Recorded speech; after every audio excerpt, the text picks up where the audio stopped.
Good morning. Today is Monday, February the 15th, and this is Anchor Your Week meeting number 5. And I'm excited to be here this morning. We did a change in plans at the last minute. We decided we're going to talk about today how to convert online leads, and we'll tackle the objections next week on Anchor Your Week. So, a lot of our agents at Anchor are currently investing in online lead platform that ranges from Zillow, Realtor.com, Homes.com. There's so many platforms out there that are marketing our listings, all of the real estate agents' listings to the public. The public clicks on those listings, and then the company that's marketing those listings divvies it out to agents. So, for example, Realtor.com, which we've had quite a few agents that have had success with that program. Their program works like this: a lead clicks, and then it goes out to two agents, and whatever agent gets that lead first or touches that lead first gets to claim that lead. So it's very competitive. Zillow, when I was running Zillow, it was you paid for leads, you got a lead directly to you, so it wasn't necessarily any competition, but you still had somebody coming to you. And that's the benefit of paying for leads. Now, we also have agents here at Anchor that are running Facebook ad campaigns that have had success with that. So whatever platform you're using, we need to know how to convert these leads. Now, I've had a lot of success, as I said earlier, with Zillow. I ran Zillow from when I first started my business in 2015 until late 2018, early 2019, where Zillow started getting astronomically expensive and just not feasible for me to continue spending money on these leads. And then I transitioned into a different platform, but I had a lot of success. Zillow, just some fun facts in the beginning. Zillow said that their average conversion rate, or an average conversion rate across the board around the country for leads, was anywhere between 4 and 5%. So 4 to 5% of your leads that are coming in is what would be, would be converted. So about 100, you would have 4 to 5 buyers, or 4 to 5, clients that could be potentially converted and closed on. So big investment, but we're still seeing a return. They also talk about return on investment. You want to make sure that you're getting that. However, I said all that to say our conversion when I was running them was anywhere between 30 and 35%. And you say, Cody, what made you so special? There wasn't anything that made me special. I just did the work. I did what needed to be done. And that's what I'm going to share with you today. So whatever platform you're using, these steps are going to help you convert at a higher rate, and it's going to help you build a relationship quicker with these online leads. Now, we know that an online lead is a random person. We don't get to pick who is coming to us. If we want to pick who we're going after, that's us prospecting. We're paying to have prospecting done for us. So we don't necessarily get to pick, and they don't know us. So one of the things that we're going to have to focus on is how do we get them into an introduction relationship with us over the phone or text or email nonetheless. So that's part of the challenges. I'll tell you the first thing that you can do, step number 1, as soon as that lead comes in, you need to be reaching out to them. It sounds elementary. It sounds like, Cody, why are you wasting my time with this? It's true. Zillow said that when we were doing it, they wanted you to touch the lead within 10 minutes. Now, that was great, and that's phenomenal. The reality is they're on your site, they're on Realtor, or they're on Zillow for a split second. They may be on it at work, or their lunch break, or they're stuck in traffic and they just had a split second. They got to go look at this house. If you were waiting 10 minutes, it's way too long. That's like, hey, I've got a fish on my line and I'm going to wait, I don't know, probably 4 or 5 minutes. And then I'm going to set the hook and see if I can catch the fish. That doesn't make much sense. And so what we were doing Me and another guy that were running these Zillow leads, we were literally contacting them under 2 minutes. Now, you say, Cody, that's really not possible. It's not feasible. You're absolutely right. It is very difficult, especially if I'm in the middle of car rider line, or I've got a van full of kids, or, I'm changing a diaper. You're right. It's not always feasible, but that was the goal that I had set in my mind. I had the target. I wanted to get to them within 2 minutes. Now, we find that if I can get to them within 2 minutes, they're most likely still going to be looking at the property that they had contacted me on. So if they were on 123 Main Street, they wanted more information. I get the lead. I pick up the phone and say, "Hey, Cody, this is Cody, and I saw that you were requesting more information on 123 Main Street." I can I don't even know what the percentage was. They were so blown away and so shocked that I responded so quickly because they were still on that site. I, I can't believe it. I will tell you too, just as a testimonial. My second deal ever in real estate is a foreclosure over in Brazelton, and they called me. It was a Friday night. They called me. It was a $320,000 listing, and they said, "Hey, can we go look at this?" They said I was the first one to call them back. I set the appointment. We went out and looked at it. They ended up buying that house with me, and I sold their house. And they came back to me 3 years later after I thought they were mad at me, and then I sold their son's house from a Zillow lead. So it's called speed to lead. You've got to get to them quickly. Now, once you've set your time for 2 minutes, 3 minutes, whatever that looks like for you, then you're going to move into, what does your script look like when you get them on the phone? Before we get there, I want to share something that I've went through and I've seen other agents struggle with, that I've been coaching and mentoring. A lot of times these online leads are either, they could be defensive, um, they could not answer, they could ignore you, and it really wears down on your mindset. And so you've got to prepare yourself mentally. You're not going in to this phone call, I wonder if they're even going to answer. Ugh, is this a real number? It's a real battle, and I struggled with it. There was a point where I was spending $1,600 a month on Zillow, and I didn't want to answer my phone, and I was paying to make my phone ring. It's real. So what I would suggest to you before we even go any further is you have to set your mind and get it correct before you ever make that phone call. If you don't, you're going to go in there with a bad attitude, and that person on the other line is going to be able to pick up and understand what you're portraying. So get your mind right, right? Hey, this is my lead. This is a real number. This is a real person, and they're going to love me. They just need to know me. They need to learn a little bit more about me. So get your mind right. So your speed to lead, get your mind right. You have to have that attitude. If you're paying for leads, it's a quantity.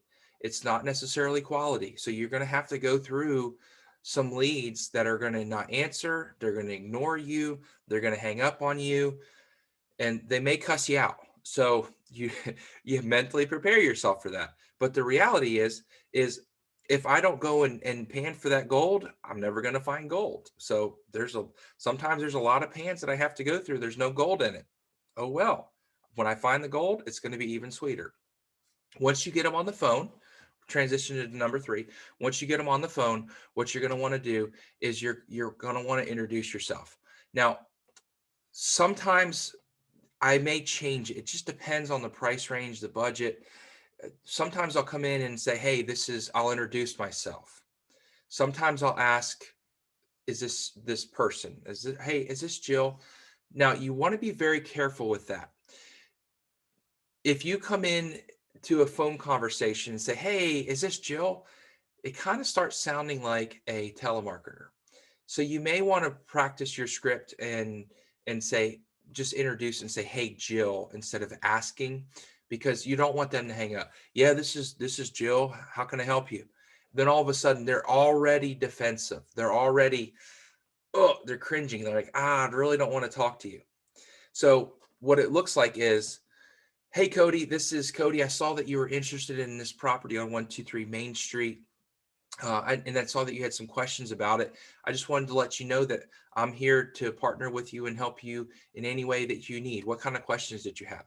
So I broke the ice. I've introduced myself, and I'm showing them that I'm willing to work for them. Now, there's a couple of questions that you're going to want to ask. Obviously, you're going to want them to do the talking. We need them to talk about what they want, and we're going to sit there and take notes on what they have and the questions that they have. So one of the questions is, well, are you the listing agent? Now that's a very common question, especially when you're running online leads with a specific property. I can't tell you how many times I had that. Am I the listing agent? No, Cody, that's a great question. No, I'm actually not the listing agent. I would represent you on the buying side of this transaction. Do you know why that would be beneficial to you? Now, I've asked them a question. I'm going to judge and gauge how much real estate experience that they've had, and I'm going to be able to educate them. Um, no, I just wanted the listing agent because I thought that's how it's done. Well, that's great. And listing agent actually represents the seller. So if you were to call the listing agent and get him to represent you to purchase this house, then you're not going to have any representation, which means you're not going to be protected. That's why I would be able to protect you. And then also, you're not paying me any commission. The seller actually pays me commission. Now I've had a chance to educate them. I've had a chance to build trust, build rapport, that they're not paying me anything. It doesn't cost them anything to use me, and I'm going to look out for their best interest. So when we're on the phone, we want to build that trust. We want to build that rapport. And then we're going to rotate into some forward questions, what we talked about last week. Before we hop into Ford, it really depends on the timeline that they have and the amount of time that they have available. They may be at work and be like, hey, I was looking at Zillow, but I'm gonna have to call you back later. That's fine. Call them back later. Set a time on your calendar and make that happen. If they have the time, then you want to build a little bit of rapport as least as much as you can before you hop off the phone with them. The other question that you want to ask is, do they have a pre-approval letter? So the way that I phrase that is I'm going to say, that's great, Cody. So have you spoken with the lender? Where are you at on the lending process? Do we have a budget bullseye yet for us to be able to go out and look at this house? Do we know that we qualify for it? They're either going to have one or two answers, maybe three. They're either going to say, yes, we're pre-approved. No, we're not pre-approved. Or, you know, but we know somebody, or no, we haven't started. We're just looking. We want to go see this house. That's going to help you feel out the temperature level of that lead. If they're just filling it out just because they want to see it, it's their neighbor's house, we're not going to waste our time on that. If they need somebody as a referral, then you can refer them one of our lenders or your partnered lender, whoever that looks like. Or if they've already spoken with somebody, then you can ask them to send over that letter, because that's going to help you strengthen their offer when it does come time. It also gives you an opportunity to educate them just a little bit about how the market's working. And as we heard this morning, one house that one of our agents showed had 14 offers on it, and the listing agent actually said, don't even bother if your offer is not a cash offer. So it gives you an opportunity to educate that buyer. And then the last question you want to ask them is, are you currently working with an agent? Super important question. Are you working with an agent? We do not want to step on anyone else's toes. We do not want to have that reputation as an agent or as a brokerage. And so you want to ask that. Are you currently working with anybody? They may say, no, I don't have one. My cousin's sister's nephew is an agent, but I don't have one. Or they may say, well, I've been working with somebody, but I haven't signed a contract. Or they say, yes, I have an agent, and yes, I have a signed buyer contract. So out of those, it's going to depend on how you go. If they don't have an agent, obviously, then the next question is going to be, great, I have 2 p.m. today, or I have 8 a.m. tomorrow morning. When would you like to see the property? Right? So you're going to go right in for the kill. You're going to give them two options, like we learned about a couple weeks ago. Women like two options. And that changed my life. Like when you're going out to a restaurant, honey, do you want Mexican or Chinese tonight? Right? Give them two options. They're going to pick, and then we narrow it down. So give them two options. Make sure, obviously, that your schedule is available. If they have had an agent show them property, then that's really, it's a gray area. You just decide how you want to proceed. If they've only showed them one property, they're free game. If they've invested some time, again, I put myself in that agent's shoes, right? I've had it done to me, and it's not a good feeling at all, where I've been working with a client and then they go and, make a Zillow call or make a realtor.com call, and they don't tell them that they're working with me. They like it and they put in the offer, and, someone's took my business that it probably wasn't my business in the first place. But make sure that you at least ask them that question, and then just say, I'm happy to show you if that other agent is not able to show you. However, going forward, I invest a lot of my time in my relationships with my real estate clients. So I would ask that if we seem like a good fit and we decide to work together, I am going to ask you to sign a buyer brokerage. And that just protects both of us. That ensures that I'm working as hard as I can for you to make sure that I'm sending you properties and negotiating on your behalf. And it means that you're staying loyal and honest to me. And that's, at the end of the day, again, you're establishing boundaries and parameters, and you're building that rapport. So that would help you tremendously. And then once you get to, so fast forward, we get to the actual showing. We've set the appointment. They pick a time with us. Then we're just going into the Ford questions, the family, the O is occupation, the R is recreation, and the D is dreams. So you're going to ask them, how many kids do you have? Well, okay, where are you from? Occupation, what do you do? Now you're just building that rapport and going in, and your goal is not to pick out the house and say this is where the kitchen is. Your goal is literally to get to know them as much as possible, so by the time they leave, they feel like they've known you for a long time, and they're using you going forward for the real estate transaction. We need them to talk more than we talk. We need to hear where they're at. They don't need to hear us. If they have a question, they'll ask us, but we want them talking. We need to be in the driver's seat, so to speak, and ask them, so we can be mentally notating what they have. Oh, they have 3 kids. Oh, they've got an anniversary coming up. Oh, they've got other family moving in from out of state. That means there's more potential. Now I'm going in and I'm being hyper focused on the client, because I want to know them, and I want them to know that I care about them. So that's how I converted online leads. I know I kind of pulled in, um, you know, the actual first meeting. Some people will ask, well, do you actually show them a property, or how many properties do you show them if they don't have pre-approval and they're an online lead? A lot of people will slam me for this, but I built my business by showing them one property. I showed him one property. I said, I'd be happy to meet you. I'm only going to show you one, because I don't want to show you a property that you don't qualify for, and it's already an emotional process. So I'll show you one, but then we need to reach out to a lender. And I've got a couple that are going to be phenomenal for you, and they're going to help us along the way to get you into this house. So, I'm going to be very, very open to at least one. And then after that, if they don't reach out to a lender, I'm not really going to spend a lot of time with them. I'm going to check in, but that's it. So the other thing is follow up. If that was the hypothetical that we got them on the phone the first try, if you don't get them on the phone, then what I used to do is I would want a minimum of 8 touches the first week that lead comes in. It seems like a lot, but you need to be engaging with them. So the 8 touches looks like this. On the first day that lead comes in, you're going to get it within 2 to 3 minutes. You're going to phone call. If they don't answer, don't leave a voicemail. Don't leave a voicemail, because they're not answering, because they don't know your number, right? So send them a text message. That's your second touch. So your text message is going to be, hey, this is Cody.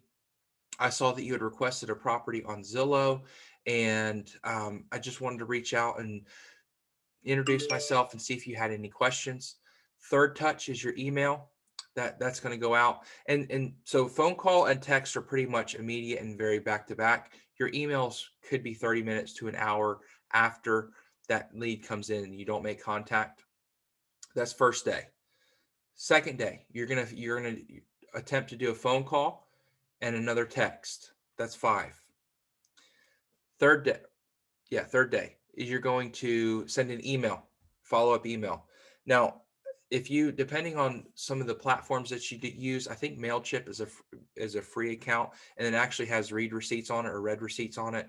So if you can find a email platform that allows you to know if they've read your email, that would be phenomenal, because that would save you some time from, dumping a bunch of emails and it's not even a good working email. Fourth day, you could send a text. Fifth day, so we're at 6 touches. So fifth day, you're going to go all in again. You're going to act like it's the first day all over. You're going to call, you're going to text, and you're going to email. Now, after the first week, the first 5 to 7 days of those touches, you don't receive anything. I would drop them down to a touch a week for the next 2 weeks, and then after that, then I would just put them on a long-term drip campaign where you're either putting a reminder in your phone to reach out with a text or a call every 2 weeks or 3 weeks. It just depends on, the price point. But again, I never discarded a lead until I got cussed out. So until you get somebody that hangs up on you or that uses profanity against you, stop calling. That means I did my job, right? That means that I did my job and I followed up the way that I should. Remember, the fortune is in the follow-up. If you don't follow up with them, how are you going to make money? People get busy. People have lives. They work. They have kids. They have t-ball. They have everything. They're putting together a trampoline. They have all kinds of things that they have going on in their life. So they're not being rude to you. They just may be busy. So that fifth time that you call and they answer, they're gonna be like, you know what, Cody, thank you so much for calling so much and just checking in. I apologize. I've been super busy, but I appreciate you've shown me that you're willing to go to bat for me. And I've built rapport just because I've been following up, right? They can see what type of person that I am, that I didn't just call once and throw it to the wayside. I've continuously followed up with them, and then I've made contact, and then they're going to love me from there, right? So that's how I do it. You're going to want to touch them 6 to 8 times in that first week, and be consistent with it. Don't discount your reminders on your iPhone, right? Like, don't discount your reminders. You can set those up. You can see what I have to do today, right? These are clients that I have them on a drip campaign, but I also have them in here because it reminds me, oh, I need to touch them today. I need to reach out. I'm going to send them a text message. By the way, one of those that I was reaching out about, they submitted an offer yesterday or this morning. So the fortune's in the follow-up. Be diligent, have a positive mindset. I'm going to convert these leads and make the calls. Do the hard stuff that no one else wants to do, and you'll make the money that no one else is making. All right.